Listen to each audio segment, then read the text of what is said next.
나누실 말씀은 누가복음 1장 63절부터 66절입니다. 제가 봉독하겠습니다. 그가 서판을 달라하여 그 이름을 요한이라 쓰매 다 놀랍게 여기더라. 이에 그 입이 곧 열리고 혀가 풀리며 말을 하여 하나님을 찬송하니 그 근처에 사는 자가 다 두려워하고 이 모든 말이 온 유대 산골에 두루 퍼지매 듣는 사람이 다 이 말을 마음에 두며 이르되 이 아이가 장차 어찌 될까 하니 이는 주의 손이 그와 함께 하심이러라. 아멘. 우리가 지난 시간에 마리아의 송영에 대해서 함께 나누었죠. 마리아의 송영에서 나타난 복음의 골자는 세상은 높은 자들을 기억하지만 하나님은 타페이노시스, 비천한 자들을 기억하신다라는 것이었어요. 오늘은 사가랴의 송영을 함께 나누겠습니다. 사가랴는 하나님께 믿음 있는 태도로 일관하지 않았기 때문에 입이 막혔죠. 우리가 이전 시간에 살펴봤습니다. 그러나 이러한 이해는, 그러니까 믿음이 없어서 입이 막혔다라는 이해는 온전한 그 의도를 해석한 건 아닌 것 같아요. 만약 그런 이유였다면 칼빈의 말처럼 아브라함이나 사라도 모두 징벌을 받아야 했기 때문이죠. 따라서 사가랴의 침묵은 단순히 믿음 없는 자를 징벌하신다는 차원의 내용은 아니에요. 그렇다면 어떤 의도일까요? 전술했지만 사가랴의 침묵 사건은 이스라엘의 영적인 상태를 함의하는 것이었어요. 긴 시간 동안 하나님은 이스라엘에게 선지자를 보내지 않으셨죠. 침묵한 상태예요. 이스라엘은 하나님께 대한 진정한 찬양을 올릴 수 없었고 하나님도 그들에게 말씀하지 않는 침묵의 상황이었단 말입니다. 그런데 하나님께서는 이제 그 긴 침묵을 깨시고 은혜와 언약을 기억하시고 새로운 역사를 시작하려고 하셨던 거예요. 이 모든 의도를 담고 있는 것이 사가랴의 침묵 사건입니다. 먼저 본문을 조금 우리가 살펴보도록 하겠습니다. 누가복음 1장 57절부터 58절입니다. 제가 다 직역한 거예요. 엘리사벳에게는 해산할 기한이 찼으며 그녀는 아들을 낳았다. 이웃들과 그녀의 친척들이 주께서 그녀에게 그분의 긍휼을 크게 베푸셨음을 들었으며 그녀와 함께 즐거워했다. 엘리사벳이 아이를 낳았어요. 그리고 지인들은 그녀를 향해서 주님께서 큰 은총을 더 크게 하셨다. 그 은총을 크게 하셨다라고 평가하셨어요. 그 메갈리온이라는 건 크게 한다. 이런 뜻이거든요. 엘리사벳은 생물학적으로 자녀를 낳을 수 없는 여성이었지만 자녀가 없다라는 건 이 당시에 수모와 수치스러운 것이었거든요. 그것을 주님께서 깨끗하게 씻어주신 것입니다. 이는 엘리사벳에게만 일어날 일이 아니라 이스라엘에게도 나타날 일이라는 걸 함의하고 있는 거예요. 그러니까 엘리사벳 한 개인의 이야기가 아니라 그 속에 하나님이 작정하신 이스라엘도 담겨 있다는 거예요. 그래서 긴 시간 수모와 수치를 당하고 열매를 맺지 못하던 이스라엘이 드디어 하나님의 아들이라고 하는 그 아들로 말미암아 영광스럽게 되고 찬양을 하게 될 거라는 것을 담고 있는 플롯입니다. 그리고 난 후에 사가랴와 엘리사벳, 요한의 담론이 쫘라라락 붙어 있는데요. 그것을 좀 직역한 거, 그리고 좀 중요한 것들은 제가 자막으로 블로드 처리를 해가지고 조금 읽어드릴게요. 그리고 마침내 8번째 날이 되었을 때 이런 일이 일어났다. 사람들이 그 어린아이에게 할례를 행하기 위하여 모여들었다. 그리고 그들은 그 아이의 아버지의 이름을 따서 계속해서 사가랴라고 부르고 있었다. 그러자 그의 어머니가 나서서 대답하며 단호하게 말했다. 절대 아니다. 오히려 이 아이는 반드시 요한이라 불리게 될 것이다. 이 말을 듣고 사람들이 그녀에게 반박하며 말했다. 당신의 친척 중에서는 도대체 이런 이름으로 불리는 사람이 단 한 명도 없지 않나요? 그러고는 그들이 아이의 아버지에게 도대체 어떤 이름으로 불리기를 원하는지 계속해서 손짓하며 물었다. 사가랴는 서판을 달라고 요청하더니 그 위에 이렇게 써내려갔다. 그의 이름은 이미 요한이다. 이 글을 보고 그곳에 있던 모든 사람들이 큰 충격과 경외감에 빠져 놀랐다. 이렇게 번역을 했습니다. 이스라엘은 자신의 할아버지나 아버지의 이름을 따서 그 신앙을 유지하기를 원했어요. 그러니까 우리가 이름 지을 때도 뭐 사람들마다 저마다의 기준을 가지고 자식들의 이름을 짓잖아요. 그러니까 저는 이제 목사님이 지었는데 성 이룰 성자를 썼단 말이죠. 그러니까 그 목사님이 이 아이를 통해서 하나님이 의도하신 것이 이루어지기를 바란다 이런 의도를 담고 쓰는 거잖아요. 썼겠죠, 그렇죠? 뭐 그런 뭐 축복 어린 마음으로 지어주셨겠죠. 그러니까 이름이라는 것은 그 사람의 어떤 정체성이나 그 사람의 어떤 앞으로의 삶의 사람됨의 모습을 담고 있는 것이었는데 이스라엘 사람들은 그 할아버지나 아버지의 이름을 따서 이름을 붙였단 말입니다. 그래서 사람들이 다 이 아이는 사가랴, 그 아버지나 할아버지 때에 있는 그 네임 중에 하나로 불러야 된다고 생각을 했을 거예요. 그런데 갑자기 엘리사벳이 이 아이는 요한이라 불리게 될 것이다. 수동 형태입니다. 미래 형태고. 그래서 불리게 될 것이다. 이렇게 말을 해버려요. 그러니까 사람들이 이상한 거죠. 그래서 반박을 한 거예요. 왜? 야, 니네 친족 중에 요한이라는 이름이 없지 않냐? 이렇게 말이죠. 그래서 그때 당시만 해도 침묵하고 있던 이 사가랴에게 가서 물었더니 사가랴가 서판으로 써갖고 뭐라고 썼냐면 그의 이름은 요한이다. 현재 형태예요. 그래서 그의 이름은 요한이야. 이렇게 이미 딱 팩트로 찍어놨습니다. 그러니까 사람들이 다 놀라는 거죠. 야, 이게 뭐냐? 이렇게 말이죠. 그런데 그 해답은 요한이라는 이름 뜻에서 우리가 추론을 할 수 있을 것 같아요. 물론 천사가 명명하라고 했지만 요한, 이 이오나네스라는 단어는 히브리어로 요하난이에요. 요한난. 이 단어의 뜻은 야훼께서 은혜를 베푸시다라는 뜻이에요. 야훼가 긍휼을 주시다라는 뜻이 요하난, 이오나네스예요. 요한이란 뜻이란 말이에요. 그러니까 엄청 좋은 뜻이죠. 야훼께서 내게 은혜를 베푸신다라는 뜻이란 말이에요. 따라서 천사의 명명이 있었지만 이 부모는 이 모든 일들 속에서 하나님의 은혜가 개입했다라는 것 플러스 요한의 인생이 하나님의 은혜로 돌아가게 될 것이라는 것을 함축해서 특별한 이름을 붙인 거예요. 실제로 요한을 바라보며 사람들이 이렇게 고백을 하거든요. 1장 66절입니다. 이 모든 소문을 들은 사람들은 하나같이 그 내용을 자기 마음속에 깊이 새겨두었다. 그러고는 말했다. 도대체 이 아이가 장차 어떤 사람이 될 것인가? 이는 참으로 주님의 권능 어린 손이 그 아이와 늘 함께하고 있었기 때문이다. 이렇게 해놨어요. 제가 이 구절이 너무 은혜가 됐는데 이게 도대체 이 아이가 어떤 존재인가? 어떻게 하나님이 이렇게 함께 하시는가? 하나님의 능력의 손이 함께 하시는가? 이렇게 사람들이 이렇게 뭐라 해야 될까요? 엄청나게 놀라서 말을 하고 있단 말이죠. 그는 하나님의 은혜와 긍휼 가운데서 선지자가 되어서 이스라엘을 하나님께로 돌아오게 할 사람이에요. 그리고 이 모든 것은 이오나네스, 요한, 그분의 은혜에 기인한 것이죠. 그래서 요한이란 인물 자체가 특별한 겁니다. 여기서 우리가 정리해야 되는 건 요한이 태어나서 성장하는 동안 어디에 있었는가 하는 점이에요. 이는 그를 향한 하나님의 은혜가 그에게 얼마나 중요했는지를 보여주거든요. 80절입니다. 그리고 그 어린아이는 자라나고 있었으며 심령 안에서 강건하여지고 있었다. 그리고 그는 광야들에 있었다. 이스라엘에게 그의 나타나심의 날까지 이렇게 나와요. 여기서 보시면 요한은 영육간의 하나님의 은혜 속에서 강건하여지고 있죠. 특별히 한글 개역 성경이 번역한 빈들이라는 건 에르모스인데 광야를 말해요. 이는 하나님의 놀라우신 은혜와 먹여주심 속에서 그가 자라갔다. 그래서 그 옛날 광야를 통과하면서 하나님의 백성으로 훈련되었던 이스라엘이 요한 안에 응축되어 있는 것처럼 표현이 되어 있어요.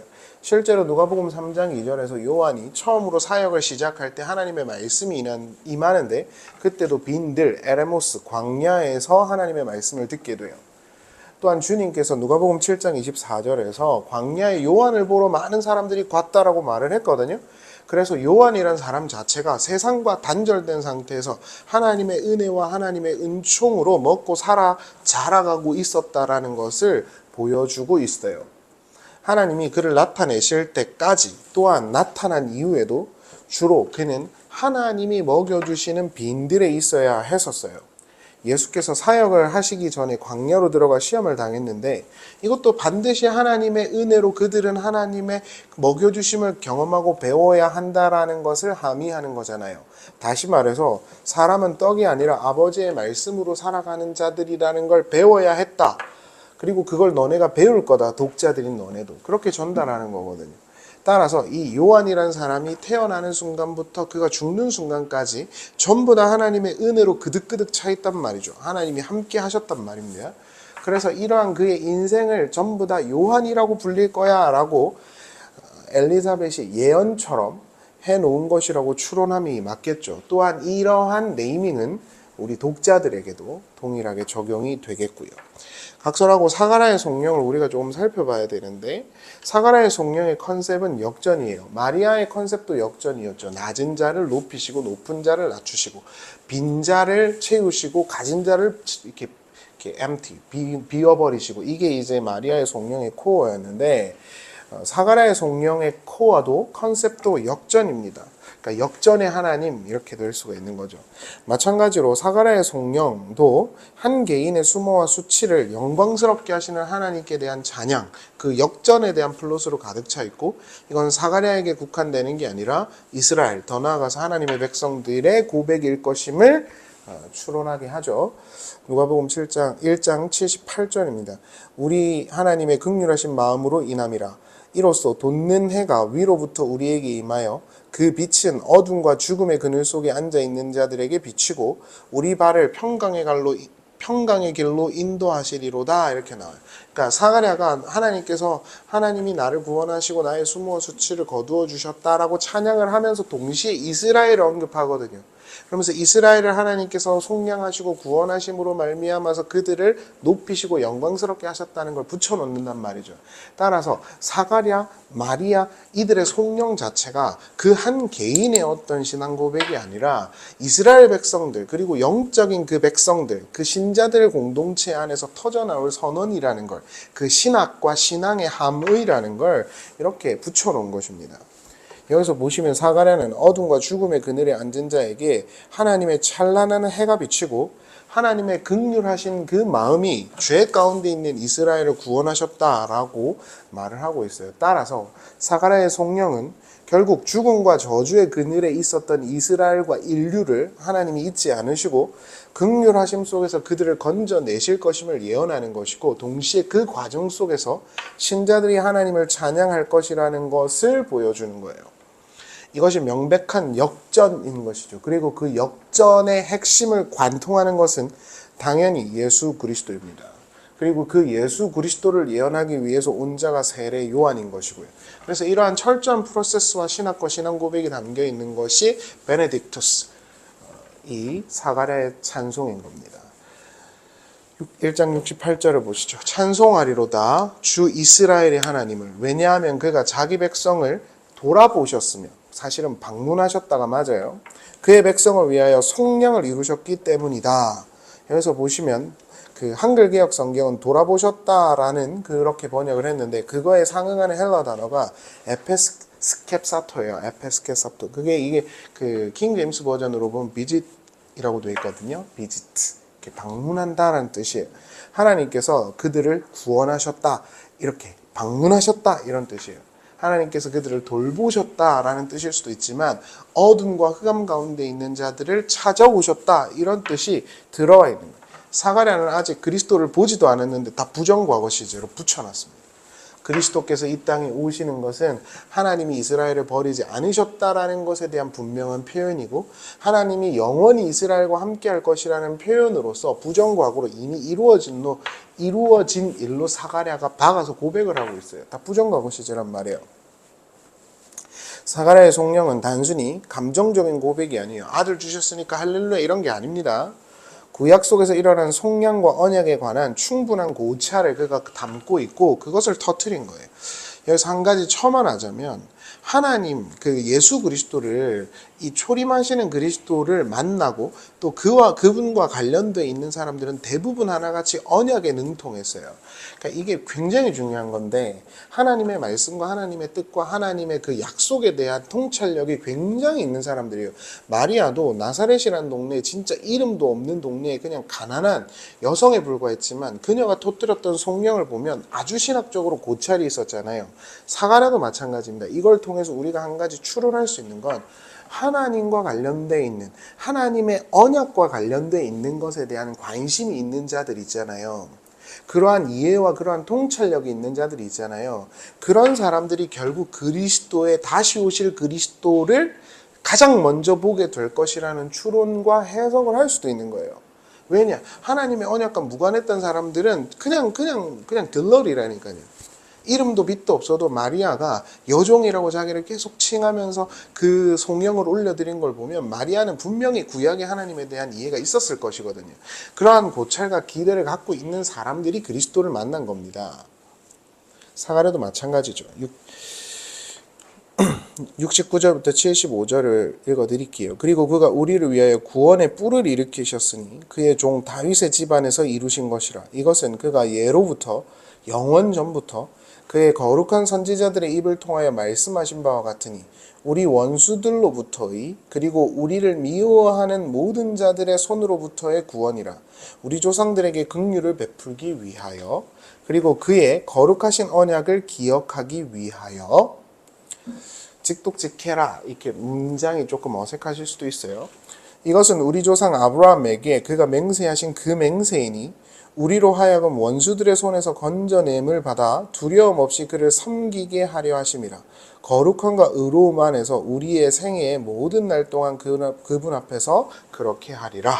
그러니까 사가랴는 정확하게 예수 그리스도의 그 오심과 관련되어 있는 아들 메사이아 신학에 대해서 이렇게 능통하다라는 걸 여기서도 충분히 이해할 수 있죠. 구원의 뿔을 다윗의 집안에서 일으키셨다. 아브라함의 약속을 기억하셨다. 뭐 이런 것들 말이죠. 그러니까 하나님을 만난다. 열심히 기도해서 만나는 게 아니라 말씀과 언약이라고 하는 것들을 통해서 하나님을 만나는 겁니다. 그래서 성경을 강해하고 성경을 설교하는 사람들이 중요한 거예요. 마귀에게로 가게 할 수도 있다니까요. 하나님에게로 가게 할 수도 있고요. 물론 그것도 하나님의 영역이지만 말이죠.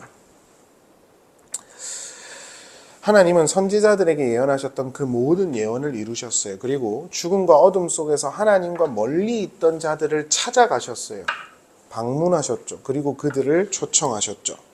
이것이 모두 다 그리스도께서 이루신 일이에요. 그런데 놀라운 건 그리스도가 십자가에 달려서 지금 그 약속을 이루지도 않았음에도 불구하고 부정과거 시제로 다 박아놨거든요. 그렇게 표현을 하고 있단 말이죠. 그러니까 이것은 예언된 일이고 예수 그리스도의 사역도 그 예언 속에서 이해가 되고 반드시 그렇게 될 일이라는 걸 사가랴가 지금 예언을 하고 있는 것입니다. 말씀을 마치겠습니다. 누가복음 1장 78절을 보면 아까도 제가 읽어드렸죠. 사가랴는 하나님께서 죄 사함의 구원을 이루셨는데 이는 그분의 긍휼하심을 담은 심장 때문이라고 말해요. 스플랑크나 엘레오스데우스 햄마스테 이렇게요. 그래서 그 스플랑크나가 이렇게 애끓는 심정을 말하거든요. 부모가 자식을 바라보는 거. 엘레오스는 긍휼이잖아요.